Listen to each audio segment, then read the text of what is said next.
சென்னையில் கொட்டி தீர்த்த கனமழையால் சாலைகள் சேதமடைந்து அபாயமான நிலையில் உள்ளது.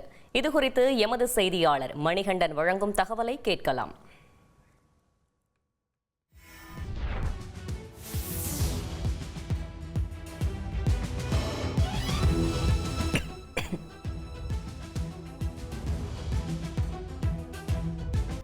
ஒரு வாரமாக சென்னையில் கொட்டி தீர்த்த கனமழையின் காரணமாக சென்னை மாநகருக்கும் புறநகரிலும் இருக்கக்கூடிய குறுகிய சாலைகள் தொடங்கி பிரதான சாலைகள் வரையில் சாலைகள் மிகப்பெரிய சேதமடைந்திருக்கிறது.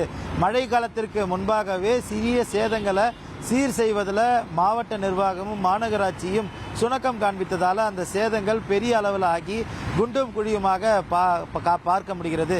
குறிப்பாக சென்னையுடைய வடசென்னை பகுதிகளில் இருக்கக்கூடிய பெரம்பூர், வியாசர்பாடி உள்ளிட்ட பகுதிகளில் மக்கள் அடர்த்தியாக வாழக்கூடிய பகுதிகளில் வாகனங்கள் அடர்த்தியாக செல்லக்கூடிய பெரம்பூர் ஐரோடுகள் உள்ளிட்ட சாலைகள் தொடங்கி அண்ணா சாலை, ஓஎம்ஆர் பகுதியில் இருக்கக்கூடிய எம்ஜிஆர் சாலை, அதே போல ஓஎம்ஆர் நூறடி சாலை, விஜயநகரிலிருந்து பெருங்குடி செல்லக்கூடிய சாலை, துரைப்பாக்கம் சாலை, அதே போல புறநகர் பகுதிகளாக இருக்கக்கூடிய மதுரவாயல் சாலை, ஆலந்தூரிலிருந்து விமான நிலையம் செல்லக்கூடிய அந்த பகுதி, அண்ணா நகரில் தேனாம்பேட்டை, நந்தனம் உள்ளிட்ட பகுதிகளில் சாலைகள் சேதமடைந்திருப்பதை பார்க்க முடிகிறது.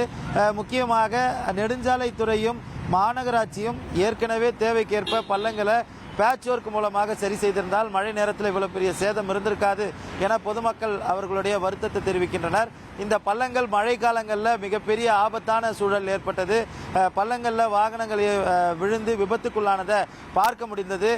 மழை நின்று 2 நாள் ஆகியிருக்கக்கூடிய சூழலில் மாவட்ட நிர்வாகங்கள் அந்த சாலையை நிர்வாகிக்கக்கூடிய துறைகள் உடனடியாக சாலையை சீரமைக்கக்கூடிய பணிகளை மேற்கொள்ள வேண்டும் என வாகன ஓட்டிகளும் பொதுமக்களும் அவர்களுடைய கோரிக்கைகளை வைக்கின்றனர்.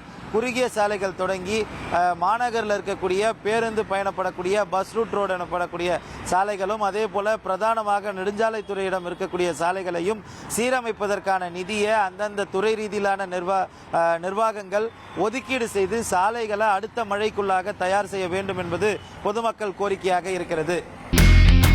இனி செல்லும் இடமெல்லாம் செய்தி. தந்தி டிவியின் வாட்ஸ்அப் சேனலை ஃபாலோ பண்ணினா செல்லருக்கும் இடமெல்லாம் செய்தி.